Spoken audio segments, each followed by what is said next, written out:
अच्छा, इससे पहले कि मैं दर्शकों के सवालों की ओर बढ़ूँ ना, तो उससे पहले कुछ स्टॉक्स हैं जो कि ज़्यादा लाइमलाइट में हैं। जैसे सर आप कह भी रहे थे नंबर्स का इंपैक्ट स्टार हेल्थ में दिख रहा है। एक जीआरएसी भी देखिए सर, इनके भी नंबर्स आए हैं। नंबर्स के बाद आप देखिए आज इसमें दमदार एक्शन बनता हुआ दिख रहा है। 10% के आसपास की तेजी, इनफैक्ट अब बढ़कर 12% के आसपास पहुंच गए सर। नंबर्स इनके अच्छे आए हैं, जिसका इंपैक्ट हम देख रहे हैं स्टॉक पे पॉजिटिव साइड पर दिख रहा है। जीआरएसी में जिनके पास पोजिशन है और जो नया खरीदने के बारे में सोचें सर, दोनों के हिसाब से बताइएगा।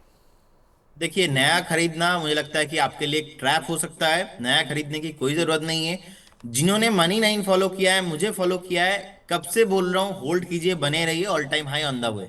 सो मुझे लगता है कि अभी बने रहना सही होगा। एक बार प्रॉफिट बुक करने का सलाह दूंगा 3,850 से 4,000 के रेंज पे। फ्रेश बाई यहाँ पे नहीं करना है, क्योंकि इसका नेचर ही वही है, पर्टिकुलर स्टॉक का इतना उछाल आता है। और हमने बीच बीच में प्रॉफिट बुकिंग बहुत बढ़िया देखा है। सो अभी जिस तरीके का मूव आया है, मुझे लगता है कि उछाल आ रहा है। It will take some time. 3,850 4,000 जाने के लिए रेडी हो रहा है। उस लेवल पे मैं एक बार प्रॉफिट बुकिंग करना पसंद करूंगा। बिफोर दैट मैं एक बार वेट करना पसंद करूंगा। अभी मुझे लगता है कि वो मूव आपको डेफिनेटली आते हुए दिखाई देंगे। ठीक है। आपने नीवा बुबा की बात करी सर, स्टार हेल्थ जिनके नंबर्स आए हैं, हालांकि नंबर्स इनके मिक्स रहे हैं FY26 की जहाँ तक बात है, लेकिन ओवरऑल देखा जाए sir year on year basis पर Q4 में आप देखेंगे तो घाटे से मुनाफे में आए हैं। आधे करोड़ का घाटा था, उसके सामने 111 करोड़ रुपए का मुनाफे का नंबर इन्होंने रिपोर्ट किया है। तो Q4 इनके लिए बहुत शानदार है, जिसका इंपैक्ट हमने स्टॉक पे पॉजिटिव साइड पर बनता हुआ देखा है। आज का कर दीजिए, इसको वन डे कर दीजिए चार्ट को। तो स्टार हेल्थ में सर ये जो मूव बना है आज के सेशन में, ये और एक्सटेंड हो सकता है क्या? सर देखिए, ये ओवरऑल जितने भी हेल्थ इंश्योरेंस कंपनी है ना, यहाँ पे प्रॉब्लम एक है। प्रॉब्लम ये, मैं लास्ट ऑलमोस्ट कुछ महीनों से एक्टिवली मैं क्लोजली मैं इसको ट्रैक कर रहा हूँ। प्रॉब्लम ये हो जाता है, जैसे ही इनको मूव आता है, ये मूव सस्टेन नहीं होता है। अब ओवरऑल देखेंगे बहुत प्रॉफिटेबल बिजनेस है ये इंडस्ट्री में, लेकिन स्टॉक चला नहीं है। सो कहीं ना कहीं घूम फिर के फिर से सेलिंग प्रेशर आ ही जाता है। तो इसीलिए आपको वो बात ध्यान में रखते हुए अपने पोजीशंस को बिल्ड करना चाहिए। स्टार हेल्थ पे मुझे लगता है कि नेक्स्ट रेसिस्टेंस जो है 640 के लेवल पे है। मतलब करेंट जोन से भी आपको पॉसिबिलिटीज तो है, लेकिन ये थोड़ा पोजिशनल अप्रोच है। आपको आज ऑलरेडी देखिए एक बढ़िया मूव देखने को मिला है, ऊपर से 586 का टॉप बना के अभी 559 देखेंगे। थोड़ा सेलिंग प्रेशर आ रहा है, तो सेलिंग प्रेशर हो सकता है कि और भी ज्यादा एक्टिव हो जाए।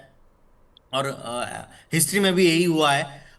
सो हमें लगता है कि एक बार पोजिशनल अगर व्यू है तो डेफिनेटली बने रहिए। 640 650 आना है, धंधा मुझे अच्छा लगता है, लेकिन प्रॉब्लम वही है, सस्टेन नहीं हो पाता। निवा उबा का जो पहला टारगेट 81 वो अचीव होने के बाद अभी 79.86 के आसपास है। सेम स्टॉप लॉस के साथ वेट कीजिए। पहला टारगेट अगर आ चुका है यहाँ पे, सेकंड टारगेट आई थिंक मैंने 82 बताया, 82 भी आपको आते हुए दिखाई देंगे। पहला टारगेट में एक बार पार्शियल प्रॉफिट बुक कर लीजिए, और सेकंड टारगेट भी आपको ऑलमोस्ट 82 के आसपास आते हुए दिखाई देंगे। मतलब वेट करना है दूसरे टारगेट के लिए। जी। ठीक है, ओके। एक ना सीएट भी देखिए सर, सीएट के भी कल बाजार बंद होने के बाद नंबर्स आए, नंबर्स बहुत शानदार है इनके, 2 गुना के आसपास इनका मुनाफा हो गया। अच्छी बात जो नंबर्स में सबसे अच्छी है ना सर, नंबर्स अनुमान से बेटर है ओवरऑल देखा जाए, लेकिन जो मार्जिन में एक्सपेंशन आया ना सर, वो एक बड़ा क्वार्टर ऑन क्वार्टर बेसिस पे देखें या फिर ईयर ऑन ईयर बेसिस पर देखें, वो एक बड़ा थम्स अप है जो कि बाजार देख रहा है इस बार नंबर्स में। मुनाफे की जहाँ तक बात है तो मुनाफा इनका 99 करोड़ से बढ़कर 243 करोड़ यानी कि ऑलमोस्ट 2.5 गुना के आसपास हो गया, जिस वजह से इतना उत्साह स्टॉक में देखने को मिल रहा है। सर जिस तरह के क्रूड के प्राइजेस हैं, आगे जिस तरह का एक दिख रहा है कि मार्जिन प्रेशर देखने को मिल सकता है, अगर एक क्रूड की ट्रैजेक्टरी इसी लेवल्स पर रहती है, ये सस्टेन कर पाएगा क्या? क्या ये मुनाफा वसूली का समय है सीएट या फिर टायर स्टॉक्स में? देखिए, मुझे लगता है कि सीएट एंड टायर्ड स्टॉक में जिस तरीके से सेलिंग प्रेशर शॉर्ट टाइम में ही हमने देखा है ओवर द टाइम, तो हमें लगता है कि कहीं ना कहीं एक बार वेट करना चाहिए। अभी 3,810 के आसपास का प्राइस चल रहा है। वेट करके जाइए, मुझे लगता है कि all time high on the way. Company fundamentally बहुत ही स्ट्रांग है, तो वेट करना बहुत सही रहेगा जी। सर अगर ये ऑल टाइम हाई जा रहा है या फिर ऊपर जा रहा है, तो फिर जेके टायर तो उतना चला भी नहीं जितना सीएट चला है सर। तो जेके टायर में फिर क्या और भी अच्छे मूव्स देखने को मिल सकते हैं, क्योंकि इसकी पिटाई बहुत हुई है। अगर आप जेके टायर का जी। चार्ट लगाएंगे ना और उसको थोड़ा एक्सटेंड करके दिखाएंगे तो समझ आ जाएगा, क्योंकि बहुत सारे लोग सर इस पर सवाल बहुत आते हैं। देखिए ये ऊपर से कैसे फिसला है और हायर लेवल से सर फिसला है, तो लोग फंसे हुए हैं इसमें, सवाल भी बहुत सारे आते हैं। तो जरा जेके टायर्स में, अब सीएट तो निकल गया हाथ से या मूव हो गया पूरा, अगर मान लीजिए कि बड़ा मूव आ गया उसमें, तो रिस्क रिवॉर्ड के लिहाज से क्या जेके टायर अच्छा है? जी, मुझे लगता है कि बने रहना चाहिए। अभी जिनके पास पोजीशन है ऑलरेडी, इस पे अच्छा खासा सेलिंग प्रेशर आया हुआ है। लेकिन जेके टायर में मैं समझता हूँ कि अभी भी मूव आना 430 टू 435 एंड अबव बहुत इंपॉर्टेंट होगा। 435 के ऊपर सस्टेन करने में इसमें सस्टेनेबल मूव आएगा। बिफोर दैट एक बार वेट करके जाइए, अगर किसी के पास प्रीवियस बाइंग है ऑलरेडी, क्योंकि स्टॉक अच्छा खासा रैली के बाद एक सेलिंग प्रेशर दिखने को मिला था। बहुत सारे लोगों के पास 525-30 के आसपास का पोजीशन हो सकता है। तो एक बार आप वेट करके जाइए, क्योंकि ऑलरेडी स्टॉक एक रिकवरी मोड पे है, कहीं ना कहीं बेस फॉर्मेशन हो रहा है ऑलरेडी। लास्ट 3 हफ्ते का जो सेलिंग प्रेशर है ऑलमोस्ट 392 395 के रेंज पे है। तो मुझे लगता है कि यहाँ पे एक बहुत बढ़िया सपोर्ट है, होल्ड करने का सलाह होगा इसमें। ठीक है, ओके। बंधन बैंक, जैसे आप कह रहे थे कि आज नंबर्स अच्छे हैं तो 7 से 8% का मूव आएगा, लेकिन आप इसको कंसिडर नहीं कर रहे। 215 जब तक पार नहीं हो जाता तब तक इसको छेड़ेंगे नहीं। आज का मूव भले ही बहुत शानदार है। जी बिल्कुल, देखिए ये 194 195 तक आना आना था, तो आया है। रिजल्ट सेंटिमेंटल एक रिएक्शंस है, लेकिन मेरे लिए सेंटिमेंट अलग है। मेरे लिए सेंटिमेंट क्या है मैं आपको बताता हूँ। लास्ट 7-8 साल हो गया है, कभी भी बंधन बैंक ने अभी तक अपने आईपीओ प्राइस के ऊपर जा नहीं पाया। बंधन बैंक पे मैनेजमेंट अलग अलग लेवल पे प्रॉब्लम देखने को मिला है। बंधन बैंक ने कभी भी एक अच्छा ब्रेकआउट देने के बाद सस्टेन नहीं किया है। तो आज अगर इतना साल का एक बैकग्राउंड है जहां पे इन्वेस्टर्स को अल्टीमेटली पैसा बना के नहीं दिया है, सो एक दिन का 10% का मूव से रिजल्ट थोड़ा बहुत अच्छा आया है, तो इस मूव से मैं बिलीव क्यों करूं। तो मुझे लगता है कि ऐसे तरीके से सोच थोड़ा बहुत इन्वेस्टर्स को लेके चलना चाहिए। बैंक पे जाइए, अकाउंट ओपन कीजिए, उसमें कोई प्रॉब्लम नहीं है, लेकिन when you talk about investment you have to very clear about that कि आपका प्रायोरिटी क्या होना चाहिए। वो बंधन बैंक तो अभी मुझे नहीं लगता है कि अभी होना चाहिए। मुझे लगता है कि अपॉर्चुनिटी मार्केट में बहुत सारे स्टॉक्स में है, बैंक पे है। कल को अगर अच्छा चलता है, यहाँ पे बढ़िया एक पास्ट जो मोमेंटम है इसको हम कंसिडर कर पाएंगे, तो उस तरीके से देखेंगे तो ठीक है। लेकिन अभी आई डोंट थिंक कि बंधन बैंक इन्वेस्टमेंट करने के जैसा आप सिचुएशन में है। सर ये आपके करीबी हैं, मतलब आप आसपास जाके महसूस कर सकते हो उसका इम्पैक्ट है, या केवल चार्ट की स्टडी है? नहीं नहीं नहीं, सर उसका इफेक्ट कुछ नहीं है। बंधन बैंक से देखिए हमारे इसमें भी बहुत आसपास है। ठीक है, ये लोग मुझे देखते रहते हैं, घूरते रहते हैं कि यार आप जाके मीडिया में जाके ऐसे हमारे बैंक के बारे में बात करते हो। देखिए पर्सनली कोई मैटर नहीं है, the matter is all about the chart. मैं चार्ट। तो बात करूंगा इन्वेस्टर के हक के लिए। तो इन्वेस्टर को कोई भी आप देखिए रिटर्न नहीं मिला जब से आईपीओ आया है। एवरी मंथ लोअर लो, उसके बाद चार्ट पैटर्न एकदम खराब। तो कहीं ना कहीं मुझे लगता है कि ये बैंक से आपको दूरी मेंटेन करना चाहिए। तो इसीलिए कुछ भी ये मोमेंटम आता है ना, मैं एक्साइटमेंट नहीं फील कर रहा हूँ। अब देखिए बिल्कुल। मैं एक्साइट ज्यादा होता नहीं हूँ। अभी मैंने आपको एग्जिट पोल के बारे में भी बताया आज। एग्जिट पोल अलग है, लेकिन मैं एक्साइटेड नहीं हूँ उसको देख के, क्योंकि मुझे ग्राउंड लेवल पे क्या खेला चल रहा है पता है यहाँ पे। सो खेला। वो देखेंगे आगे 4 तारीख को। तो वही चीजें, कुछ चीजें ऐसा होता है ना सर, वो ज्यादा एक्साइटमेंट आपको नहीं होना चाहिए। आपको पास्ट बैकग्राउंड देख के मुझे लगता है कि वो थोड़ा बहुत देखना चाहिए। हाँ, इसमें कोई प्रॉब्लम नहीं है कि बंधन बैंक के जो सीईओ है चंद्रशेखर घोष जी, उनका बैकग्राउंड बहुत ही हम्बल, एकदम फैमिली से, एकदम लोअर मिडिल क्लास फैमिली से उन्होंने एक बैंक बनाया, बहुत एकदम मेहनत करके अभी इतना फेमस नाम सब कुछ बना लिया, इतना हजारों ब्रांचेस है बंधन बैंक का, बिजनेस मॉडल बढ़िया है। लेकिन as a analyst when I speak to the national media, so मेरा कन्फ्लिक्ट ऑफ इंटरेस्ट एक ही है, जो इन्वेस्टर्स को प्रोटेक्ट करे अपना कैपिटल। तो जहां पे मैं वहां पे बात कर रहा हूँ, तो वहां पे मैं देख नहीं पा रहा हूँ कहीं ना कहीं वो इन्वेस्टमेंट करने की सिचुएशन में है। आपके अभी हो सकता है आपके ब्रांड एम्बेसडर सौरभ गांगुली हो, लेकिन इन्वेस्टर ने कुछ पैसा नहीं बनाया, तो इसीलिए अभी दूरी मेंटेन करके चलना है। तो बंधन बैंक से दूरी बना के रखनी है, और जब तक ये 215 की सीढ़ी नहीं चढ़ जाता है। चार्ट इंपॉर्टेंट है, जब तक चार्ट नहीं वैलिडेट करता तब तक आप इससे दूर रहिए। 215 पार हो जाए उसके बाद ही आप इसमें कोई भी चीज़ करें। अच्छा सर, ये जो बंगाल की बात बार बार आ रही है ना, जब आज सेकंड फेज़ है, तो एक हमारे साथ मिस्टर अशोक देवनाथ हैं सर, इनके सवाल आते भी हैं, हमारे प्राइम मेंबर हैं। इन्होंने एक चीज़ बोली है इसी इलेक्शन को लेकर ही, मैं आपके सामने रख रहा हूँ क्योंकि आप कनेक्ट कर पाते हैं सर, आप पल्स समझते हैं क्योंकि आप वहीं बैठे हैं, आपका जीवन, आपका बचपन वहीं बीता है। तो सर ये कह रहे हैं कि सच बोलूँ तो सर 2000 अनएम्प्लॉयमेंट घटा, मतलब ऐसा कुछ एम्प्लॉयमेंट घटा है। 1500 लक्ष्मी वेंडर और कोलकाता पीपल चाहता नहीं है वेस्ट बंगाल में इंडस्ट्री आए। नॉर्थ बंगाल यूनियन टेरिटरी बना लेगा, बट ममता का साथ नहीं रहेगा, ममता के साथ ही रहेगा, ऐसा बोल रहे हैं। मतलब इनको इंडस्ट्री नहीं चाहिए, लेकिन दीदी ही चाहिए। देखिए ऐसा होता है सर, ये तो पॉलिटिकल व्यू हो जाएगा। बाकी यहाँ से बहुत डेटा है, ये रियल डेटा, कोलकाता को छोड़ के बहुत सारे कंपनी मुंबई आ गया है। सो कहीं ना कहीं रिसेंट डेटा भी आया था एक रिपोर्ट में। सो अभी देखिए, मैं इसमें ज़्यादा कोई पर्सनल कमेंट नहीं करूंगा, लेकिन सिचुएशन मैं जो आपको बोल रहा हूँ, आप मीडिया ओपन करेंगे, आप कहीं पे भी, आपके पास तो इन्फॉर्मेशन आता ही है, आप इतने बड़े चैनल में आप बैठे हो।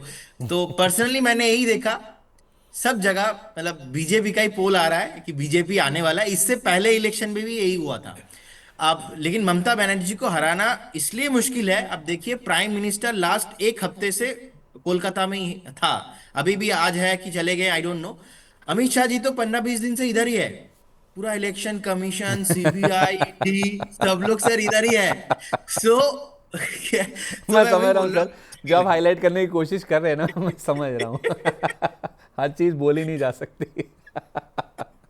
तो सर देखना पड़ेगा क्या सिचुएशन होता है, लेकिन इस बार बहुत मतलब चांस है बीजेपी का, लेकिन मुश्किल है, बहुत एड़ी चोटी की बहुत टक्कर है मुश्किल। सर, पूरा जोर लगाया जा रहा है। तख्ता पलट की जो कोशिश है ना वो हो रही है, और बाजार के लिए, बाजार को मिलना कुछ नहीं सर, सेंटीमेंट मिलना है इससे। अगर सेंटीमेंट वाइज देखा जाए ना तो सेंटीमेंट में सुधार होगा। जैसे मैंने आपको गुजरात के जो वो निकाय चुनाव के नतीजों की बात की थी ना, सेंटीमेंट सुधरेगा और कुछ नहीं होना है।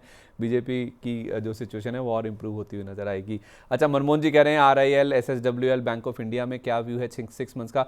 सर मनमोहन जी, आप मेरी बात करना, प्लीज़ गुस्सा मत करिएगा, फील मत करिएगा। RIL और SSWL का सवाल तो मैंने ही ऑलमोस्ट हर दिन लिया है। एक बैंक ऑफ इंडिया आपने नई चीज़ जोड़ी है, नया नाम जोड़ा है। सर बैंक ऑफ इंडिया पे इनको व्यू दे दीजिए, हम PSU बैंकों की बात अब कर भी रहे हैं। Bank of India Sandeep ji एक प्रोमिनेंट बैंक है, और मुझे लगता है कि चार्ट अगर देखेंगे, एक्चुअल में पैसा बना के दिया है लोगों को। एंड कुछ टाइम पहले हमने भी रिकमेंड किया था 125-30 के रेंज पे। रिसेंट हमने प्रॉफिट बुकिंग भी इसमें करवा दिया है 178 के रेंज पे। देखिए, अभी अगर PSU बैंक पे आपको आना है लाइक बैंक ऑफ इंडिया, मैं समझता हूँ कि एक बार वेट करना आपके लिए बहुत ही इंपॉर्टेंट हो सकता है। 138 से 135 के रेंज पे बिल्कुल आपको फिर से अपॉर्चुनिटी मिलेगा। और अगेन ऑल टाइम एक हाई आपको आते हुए दिखाई देंगे 170 के ऊपर। सो बिल्कुल वेट कीजिए, बने रहिए, कोई प्रॉब्लम नहीं लगता।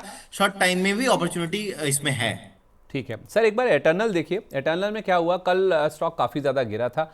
Letter half of the day में नंबर्स आए, नंबर्स बहुत अच्छे थे। 71% इनका मुनाफा बढ़ा क्वार्टर बेसिस पे। लोअर लेवल से 5% इंप्रूव हुआ सर। 1.5-2% के आसपास की मजबूती लेकर बंद हुआ, और आज फिर से 2% के आसपास का अपमूव है। इसको 1 वीक कर दीजिए इस चार्ट को। तो सर लोअर लेवल से बहुत अच्छा चला है ये, और एक्सटेंड हो सकता है, या फिर जिनके पास है वो निकलने की कोशिश करें। देखिए, मुझे लगता है कि 257 के रेंज पे है, एंड कहीं ना कहीं अभी बने रहना चाहिए। अभी एक अच्छा खासा रिकवरी हमने 225-30 के लेवल पे देखा है कि बेस बन चुका है, और अभी बेस बनने के बाद फिर से ऊपर आने के लिए रेडी हो रहा है। 282 290 तक आने के लिए रेडी हो रहा है। सो होल्ड कीजिए and बने रहिए। ओहो, फ्रैक्टल देख रहा था सर मैं अभी, मुझे याद है वो 920 का लेवल जा नहीं रहा, और वो थोड़ा जो क्रेडिट लेने की जो अंदर से इच्छा है ना वो ख़त्म नहीं हो रही सर। तो मैं ना अभी देख रहा था, पता मैं क्यों बोल रहा हूँ सर, अभी थोड़ी देर पहले ही 967 पे था जब मैंने इसको देखा था। बीच में एटर्नल मेरे दिमाग में आ गया, कल नंबर्स आए थे, बहुत अच्छा इंप्रूव हुआ था। मैं सोचा था 967 पे पूछूं कि नया लिया जा सकता है क्या। 920 वाला अगर मिस हो गया, 980 आ गया सर। एक बात साफ है सर, इसका भी ना थोड़ा आप एक हफ्ता कर दीजिए। इस स्टॉक में भी ना सर एक चीज़ जो विजिबल है, आप इसको थोड़ा वैलिडेट कीजिएगा। ये जो सारी आप ऐसे देख रहे हैं ना, ये ट्रफ्स और पीक्स, एक बात साफ है सर, इसमें भी हर गिरावट को बाय किया जा रहा है। हर dip, every dip is being bought, ऐसा इंडिकेशन मिल रहे हैं चार्ट से सर। जरा इसको वैलिडेट कीजिए।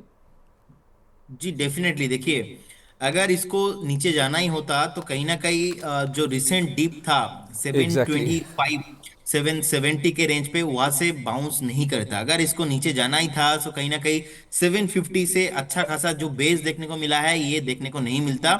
और इम्पोर्टेंट बात यही है कि 900 के ऊपर सस्टेन किया है, 920 के ऊपर भी सस्टेन किया है। अब यहाँ पे बाइंग एक्यूमुलेशन होना स्टार्ट हो चुका है। जो भी बायर्स यहाँ पे आ रहा है, वो सब डिलीवरी बेस्ड बाइंग करके जा रहा है। तो मैं समझता हूँ कि डेफिनेटली IPO हाई के ऊपर ये सस्टेन हो रहा है। मतलब स्टॉक एक बार 1210 1250 जाने के लिए रेडी हो रहा है। अगर कहीं पे भी देखिए, स्टॉप लॉस मेरा जो है अभी, जिन्होंने भी बाई किया है, मैं बोलूंगा कि 920 पे अगर आपका बाइंग हुआ है तो स्टॉप लॉस मैं 1 घंटे का यहाँ पे एक बार यूज करके देखता हूँ कितना निकल के आता है। 1 घंटे का यूज करके आ रहा हूँ, तो 9 अभी 36 पे आ रहा है, लेकिन ये वॉलेटाइल हो जाएगा बहुत ज्यादा। तो मुझे लगता है कि थोड़ा दूर पे स्टॉप लॉस आपको 904 मैंने कल आपको बताया था, यहाँ पे स्टॉप लॉस मेंटेन करना चाहिए, बने रहना चाहिए। और कहीं ना कहीं लास्ट 1 घंटे का ट्रेंड पे, और ऑलमोस्ट लास्ट 1 2 2 3 दिन से एक अच्छा खासा डिलीवरी बेस्ड बाइंग, यहाँ पे वॉल्यूम बेस्ड बाइंग आ रहा है। मैं समझता हूँ कि देखिए अगर आप बाय करेंगे तो स्टॉप लॉस को स्ट्रिक्टली मेंटेन कीजिए, डेफिनेटली इसमें पॉजिटिव मूव आपको 1250 तक देखने को मिलेगा। 1250, क्योंकि पिछली बार मैं आपसे पूछने वाला था, 1100 1200 की बात हुई थी, 50 रुपये और बढ़ गया आपका कॉन्फिडेंस इसमें। सर इसमें जब तक आईपीओ हाई के ऊपर है तब तक हम इसके साथ हैं, और मैंने आपको कल भी बताया था कि शॉर्ट टर्म वालों के लिए स्टॉप लॉस, लॉन्ग टर्म वालों के लिए स्टॉप लॉस, तो हमें लगता है कि बिल्कुल आपको बने रहना चाहिए। एंड ऑलरेडी लास्ट ईयर जिन्होंने मुझे सुना है ठीक से, हर बार मैं एक चीज हाईलाइट किया, आईपीओ हाई ब्रेकआउट। एंड कोई भी स्टॉक आईपीओ हाई ब्रेकआउट होने के बाद इजीली नॉर्मली हमने देखा है 30 35% 40% रैली हुआ है। तो अगर मूव लेना है ऐसे स्टॉक्स में लेना है, और फ्रैक्टल एनालिटिक्स बहुत बढ़िया कंपनी है। बीच बीच में थोड़ा बहुत सेलिंग प्रेशर आता है, लेकिन मैं समझता हूँ कि बिल्कुल बने रहना चाहिए। और नेक्स्ट हम रिव्यू करेंगे, 1.5 2 महीना मैक्सिमम हम रिव्यू करेंगे, स्टॉक आपको फिर से ऊपर ऑल टाइम हाइस पे आते हुए दिखाई देंगे।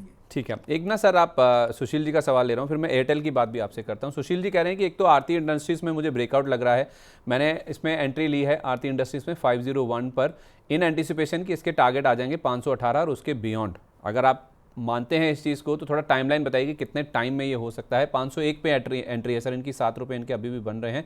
दूसरा सर, एक GPIL ये बोल रहे हैं, और सेल भी है इनके पास, NMDC भी है, इनमें से जो भी आप सर स्टॉक कवर करना चाहें।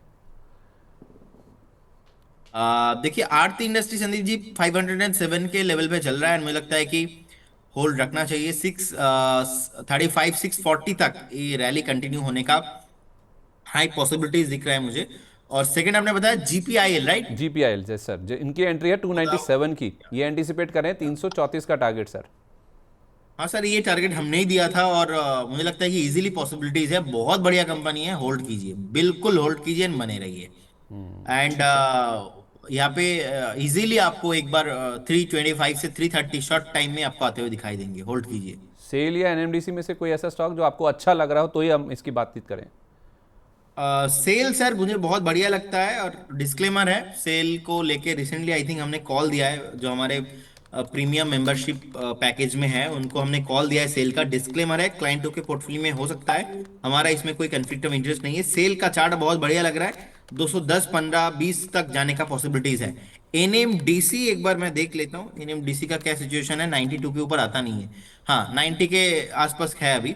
इसका प्रॉब्लम सर यही है कि 94 95 के आसपास ना बहुत बड़ा रेसिस्टेंस है, जब तक ये रेसिस्टेंस ब्रेक नहीं करेगा तो थोड़ा मुश्किल लगता है। अभी एनएमडीसी को इग्नोर कीजिए, सेल के साथ डेफिनेटली हम जा सकते हैं। इस बीच सर, शमी जी हमारे नए मेंबर है, कह रहे हैं कि prime members how to connect you. तो सर मेंबर तो आप हैं ही हैं, ये सवाल तो आपका है नहीं कि मेंबर कैसे बन सकते हैं, क्योंकि आप मेंबर हैं तभी आपने ये सवाल भेजा है। जैसे आपने ये पूछा ना सर कैसे कनेक्ट करना है, बस इसी तरह से आप अपना सवाल साथ में लिख दीजिए। क्या है आपके पास, कितने भाव पर हैं, कब से ले रखा है, क्या व्यू के साथ लिया है, या फिर अगर आप नया कोई स्टॉक खरीदना चाहते हैं तो वो लिख के बता दीजिए कि आप इसको खरीदना चाहते हैं, और हम आपको जवाब दे देंगे। और अगर आप प्राइम मेंबर बनना चाहते हैं तो ये तरीका आपके सामने, कोई भी वीडियो, इस वीडियो पर भी आपको ज्वाइन का बटन दिखेगा। अगर आप हमारे प्राइम मेंबर नहीं हैं तो ये 3 विकल्प आपके सामने आएंगे, जब आप ज्वाइन का बटन प्रेस करेंगे इन तीनों में से अपना प्लान अपनी सुविधा के हिसाब से, अपने बजट के हिसाब से चूज़ करके आप हमारे मेंबर बन जाइए। फिर आपके सवाल हम प्रतिबद्धता के साथ लेंगे। जैसे शमी जी हमारे नए मेंबर बने हैं और कनेक्ट करना चाहते हैं, तो जैसे आपने ये कनेक्ट लिखा है वैसे अपना सवाल इसमें पोस्ट कर दीजिए, आपका सवाल सामने हमारे चैट में आ जाएगा यूट्यूब पेज पर हमारे, और उसको फिर हम ले लेंगे आपके सामने ही। नैन्सी जी इस बीच कह रही हैं सर, नैन्सी जी ने अपना व्यू बदल लिया है। नैन्सी जी ने क्या किया था सर, एक दिन ये वाली टाई ना उनको बड़ी पसंद है, उस दिन कह रही थी जब जब आप ये टाई लगा के आते हैं ना उस दिन बाजार गिरता है। अब इत्तेफाकन उस दिन बाजार गिरा हुआ था, आई थिंक कुछ थर्सडे की बात थी। आज मार्केट ऊपर है तो इन्होंने अपना स्टैंड चेंज कर लिया है सर, मुझे अच्छा लगा, थोड़ा सिचुएशनल हो रही है ये। कह रही हैं कि टाई बढ़िया है, अब तो बाय ऑन डिप होगा। या तो ये मुझे तंज कस रही है, मैं कह रहा हूँ कि नीचे में बाइंग इंटरेस्ट बन रहा है, या इन्होंने भी अपना मार्केट पे व्यू चेंज कर लिया है। खैर इनके पास सर IFCI है, 60 रुपये के रेट पर है, और कह रहे हैं कि बुरे रिजल्ट्स आए हैं। और MB भी है इनके पास, MB फोटोवोल्टिक, कल भी हम डिस्कस कर रहे थे, 270 रुपये के रेट पर है, कह रहे हैं कि ये अमेजिंग रिजल्ट्स आए हैं। और PC ज्वेलर इन्होंने खरीद रखा है 10 रुपये के रेट पर। क्या ट्रेंड लगता है, कह रहे हैं कि चार्ट में नीचे कहाँ तक आ सकते हैं ये। देखिए पीसी ज्वेलर उनको एग्जिट कर देना चाहिए, रहना नहीं है पीसी ज्वेलर के साथ। और आईएफसीआई मुझे लगता है कि एक बार शॉर्ट टाइम में जितना चलना था हो चुका है, लेकिन 68 तक 70 तक जनरली ये आता है। तो देखिए ऑलरेडी मुझे लगता है कि जिन्होंने 48 40 50 में बाय किया है उनको एक बार 60 62 से एक बार प्रॉफिट बुकिंग कर लेना चाहिए। रिजल्ट भी ठीक ठाक नहीं लगा, और क्योंकि बेसिकली एनएसी आईपीओ जब भी न्यूज आता है तब ये थोड़ा बहुत एक्टिव हो जाता है। सो फ्रेश बाय करने का जोन पे तो अभी नहीं है, लेकिन प्रॉफिट एक बार प्रॉफिट बुकिंग आता है 68-70 के लेवल पे, तो इसीलिए बेटर होगा एग्जिट होने का। ऐसा ज्यादा कुछ अच्छा नहीं लग रहा है। और एमबी फोटोवोल्टिक, ये मुझे बहुत बढ़िया लगता है, एंड ये स्टॉक मुझे लगता है कि बिल्कुल आईपीओ हाई के ऊपर है, सस्टेन हो रहा है। आप बने रहिए, कोई प्रॉब्लम नहीं लगता। करेंट जोन से भी लगता है कि एक बार 335-340 तक जाने का पॉसिबिलिटीज है। होल्ड कीजिए, बने रहिए, बहुत जबरदस्त कंपनी है। ठीक है, और ओके। डिस्क्लेमर है, कॉल है, डिस्क्लेमर है, क्लाइंटों के पोर्टफोलियो में है, ये भी हमने कॉल दिया था। अच्छा, ठीक है। एक सर मुझे आप एयरटेल बताइए। एयरटेल में खबर ये आ रही है कि इनकी जो अफ्रीका की यूनिट है ना सर, एयरटेल मनी के नाम से, जो इनकी मोबाइल मनी आर्म है, उसका लंदन में आईपीओ आ सकता है सर। लंदन में जब ये आईपीओ लेकर आएंगे तो उसमें शायद ये 1.5 से 2 बिलियन डॉलर के आसपास की रकम जुटा सकते हैं उस आईपीओ में, और लंदन में इसकी लिस्टिंग हो सकती है। तो वैल्यू जो होगी वो एयरटेल मनी की करीब 10 बिलियन डॉलर के आसपास की हो सकती है। तो शायद ये 15 से 20% हिस्सा बेचेंगे, जिस वजह से ये 1.5 से 2 बिलियन डॉलर की रकम रेस करेंगे। 10 बिलियन डॉलर के आसपास की वैल्यूशन हो सकती है सर। अच्छा खासा करेक्शन हो चुका है सर इसमें, भारतीय एयरटेल में। अब जिस तरह की खबरें आ रही हैं, इन्होंने भारत में भी अपना जो ये एनबीएफसी वाला कारोबार है उसमें थोड़ा पैसा डाला है, डेटा सेंटर में भी, और इन्होंने इंक्रीज़ किया है इन्वेस्टमेंट अपना। अब ये एयरटेल मनी की जो आईपीओ लाने की बातचीत चल रही है सर, पॉजिटिव ट्रिगर्स तो आ रहे हैं, खबरें आ रही हैं, लेकिन स्टॉक रिएक्ट नहीं कर रहा है। अच्छा मौका है सर एंटर करने का? बहुत बढ़िया कंपनी है संदीप जी, मुझे लगता है कि बिल्कुल एंट्री लेने का बहुत बढ़िया वैल्यू जोन के आसपास है। रिसेंटली अपने ऑल टाइम हाई से जिस तरीके से करेक्शंस हुआ है और बेस फॉर्मेशंस अभी हो रहा है, मैं समझता हूँ कि बहुत एक वैल्यू जोन में है। 1870 के आसपास का भी प्राइस चल रहा है। अभी अगर हम यहाँ से बाय करेंगे तो ऑल टाइम हाई, उसके बाद भी मुझे लगता है कि 2500, उसके बाद 2650 तक ये फिर से आपको 1 साल का टाइम फ्रेम में आपको आता हुआ दिखाई देंगे। होल्ड कीजिए, बने रहिए, कोई प्रॉब्लम नहीं है। ठीक है, एक लिस्टिंग होनी है सर, मैं उसकी और भी बढ़ूंगा, आपके मैं राय लूंगा, लेकिन कई सारे दर्शकों के सवाल हम तक पहुंच गए हैं, उनको भी एड्रेस करना इंपॉर्टेंट है। काफ़ी सारे सवाल मैं ले चुका हूं सर। एक सर निमेश सोलंकी जी कह रहे हैं कि मेरे पास एक तो श्री लोटस डेवलपर्स 181 के रेट पर है, 200 क्वांटिटी मेरे पास है, आगे क्या करें, इसमें होल्ड करें या फिर एग्जिट करें? अगर आप बोलें तो सर मैं कह रहे हैं कि एवरेज भी कर सकता हूँ। नहीं, एवरेज करने का सलाह संदीप जी अभी नहीं होगा। चार्ट पैटर्न ज्यादा प्रोमिनेंट एंड पॉजिटिव नहीं लग रहा है। नीचे से एक बाउंस बैक तो देखने को मिल रहा है, लेकिन 198 एंड 200 क्रॉस होना बहुत इंपॉर्टेंट रहेगा। जब तक 200 क्रॉस नहीं होता, या पे फ्रेश बाई या तो एवरेजिंग नहीं करना चाहिए। प्राइस थोड़ा नीचे आ रहा है, वो देख के मत एवरेज कीजिए। सो अभी थोड़ा अवॉइड करने का सलाह रहेगा। जिनके पास ऑलरेडी है, मान लीजिए आपने 180 190 के लेवल पे आपने बाई किया था, और स्टॉक अभी 100 और 115 के आसपास का बेस बनाने के बाद अभी 147 के आसपास चल रहा है। आप एक ट्रेलिंग स्टॉप लॉस मेंटेन कीजिए 132 के लेवल पे। सो 132 will be stop loss, and आप बिल्कुल बने रहिए। फ्रेश किसी को बाई नहीं करना, फ्रेश बाई करेंगे 200 के एंड अबव। ठीक है, ओके, 200 के ऊपर बाय करेंगे, और एवरेज भी नहीं करना इसमें। सानवी सावंत जी सर कह रही हैं कि एक तो मेरे पास रिलायंस पावर खरीदा हुआ है 32 रुपये के रेट पर, कैस्पियन एक शेयर है सर 42 रुपये की खरीद है इनकी, SJVN 85 पे है, और ट्राइडेंट इनके पास 31 रुपये 20 पैसे के रेट पर है। ये कह रही है कि ये स्टॉक्स लॉन्ग टर्म होल्ड कर सकते हैं, क्योंकि ये 2 से 3 साल के लिए अमूमन कोई भी सवाल पूछती हैं या फिर इन्वेस्टमेंट करती हैं, और कह रही हैं कि क्या इनमें से कोई ऐसा स्टॉक भी है जिसमें और क्वांटिटी ऐड की जा सकती है? जो भी सर इन चारों में से आपको अच्छा लगे उनको अगर आप गाइड कर पाएँ। देखिए, एसजेवीएन संदीप जी मुझे लगता है कि 81 के लेवल पे है। अभी एक रेसिस्टेंस है, ऑलमोस्ट रेसिस्टेंस दिखाई दे रहा है 87 पे। तो 87 क्रॉस करके सस्टेन करना थोड़ा मुश्किल है, लेकिन 87 अगर क्रॉस हो जाता है तो एक बार आपको 106 107 आने का हाई पॉसिबिलिटीज है। फ्रेश बाई एवरेज करने का सलाह पर्टिकुलर स्टॉक में नहीं रहेगा। ट्राइडेंट लिमिटेड अभी ऑलमोस्ट 26 27 के आसपास का प्राइस चल रहा है, एंड मुझे लगता है कि इसमें भी आपको हर एक उछाल में बेचने का सलाह रहेगा, क्योंकि चार्ट पैटर्न बहुत ही वीकनेस है, देखने का कुछ नहीं है, पूरा वीकनेस है चार्ट। तो जैसे ही कुछ भी मूव मिलता है, एक बार एग्जिट होने का व्यू रहेगा। और एक स्टॉक बताया, क्या नाम है सर? सर दो स्टॉक और हैं, एक रिलायंस पावर और एक कैस्पियन। ओके, कैस्पियन 40 के लेवल पे कैस्पियन का प्राइस चल रहा है। ये तो बीएससी में लिस्टेड है आई थिंक। सो ये सर, ये इसमें वॉल्यूम नहीं आता है, प्रॉब्लम वही है। लगातार हमने देखा 240 250 से 200 रुपया का नुकसान ओनली 40 पे आ गया। सो अभी भी अगर आप हो, सो एक बार एग्जिट होना पड़ेगा। इस स्टॉक का कोई फ्यूचर मैं नहीं देख पा रहा हूँ। और Reliance power. R power. R power देखिए, अनिल अंबानी का ग्रुप मुझे लगता है कि अभी नहीं चलेगा। अभी तक स्टॉक 29 के लेवल पे है। सम टाइम थोड़ा बहुत शॉर्ट टाइम में मूव आता है, पास्ट में भी हमने देखा है। लेकिन देखिए इतना ज्यादा डेट है ग्रुप में, और कहीं ना कहीं अलग अलग एजेंसीज का इन्वेस्टिगेशन अभी चल रहा है। मैं समझता हूँ कि बड़े भाई है इसलिए अभी भी जिंदा है सब कुछ, नहीं तो आप मत रहिए, आप ऐसे चक्करों में मत पड़िए, दूरी मेंटेन करके चलिए, हर एक उछाल में एग्जिट होने का व्यू रहेगा। आई थिंक इन्होंने सर आपका वो व्यू देखा है जब इसमें आपने कहा है कि 2026 पावर शेयरों के नाम होगा। अब सर कोई ऐसा पावर शेयर, रिलायंस पावर नहीं तो कोई अदानी पावर, टाटा पावर, कोई एनएचपीसी, अदानी ग्रीन, या कोई ऐसा नाम अदानी पावर, या फिर कोई एनटीपीसी ग्रीन, इनमें से अच्छा लग रहा हो कोई एक स्टॉक सर पावर स्पेस में, अगर किसी को रहना ही है, उसमें टोरेंट पावर भी एक्चुअली है। अदानी पावर तो हमने रिकमेंड किया था, भाग गया है, and maximum power stock already चल गया है। लेकिन टोरेंट पावर का चार्ट बहुत बढ़िया लगता है। एंड टोरेंट पावर देखिए, ये स्टॉक अभी भी उतना रैली नहीं हुआ है। मैं समझता हूँ कि टोरेंट पावर को फंडामेंटली बहुत बढ़िया कंपनी है। थोड़ा आज नीचे भी आया है, और थोड़ा अगर आपको नीचे मिलता है कभी भी 1680 1695 के लेवल पे, ये कंपनी आपको बहुत ऊपर आते हुए दिखाई देंगे। और टाटा पावर भी, मुझे लगता है कि टाटा पावर भी बहुत प्रोमिनेंट कंपनी है। देखिए हमने मल्टीपल टाइम डिस्कशन भी किया है। एंड टाटा पावर हमें लगता है कि एक बार 485, उसके बाद आपको 525 तक मूव आपको टाटा पावर में आते हुए दिखाई देंगे। और जैसे कि सर हमने थोड़ा टाइम पहले डिस्कशन किया, गोदावरी पावर भी मुझे बहुत बढ़िया लगता है। ये स्टॉक्स भी आपको के पोर्टफोलियो में रहना चाहिए। सो बिल्कुल होल्ड कीजिए, बने रहिए। आप देखेंगे सीजी पावर भी अगर ऑल टाइम हाई पे जाने के लिए रेडी हो रहा है, तो overall power industry maximum stock ही मुझे अच्छा लग रहा है। लेकिन ये जो सारे स्टॉक्स का मैं बात बोल रहा हूँ, ऑलरेडी ये पहले से ही प्रिडिक्टेड था, और ये अभी हो रहा है। लेकिन इसमें कहीं पे भी आर पावर का नाम नहीं था।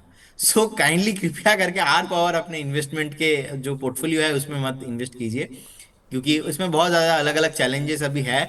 नेक्स्ट फ्यूचर में देखेंगे, कभी अगर सब कुछ सही होता है तो उसके बाद देखेंगे। लेकिन दूर दूर तक अभी समझ में नहीं आ रहा है कि एक एक्चुअल में ये सस्टेन हो पाएंगे कि नहीं फ्यूचर में।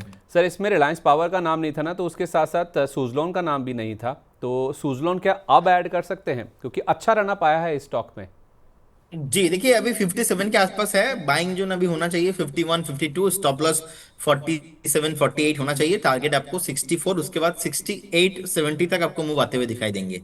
क्योंकि ऑलरेडी चला हुआ स्टॉक है थोड़ा बहुत, तो इसीलिए अभी हमारा तरफ से बाई कॉल नहीं रहेगा। लेकिन टेक्निकल आउटलुक इसमें पॉजिटिव है, 68 तक ये टारगेट आना चाहिए। निकुल जी कह रहे हैं सर कि गेल शेयर होल्ड कर रखे हैं, 167 में लिया था, इसको सेल कर दें क्या। गेल अभी 165 के लेवल पे चल रहा है। एक बार एग्जिट होने का व्यू रहेगा, शॉर्ट टाइम वाला स्टॉक नहीं है।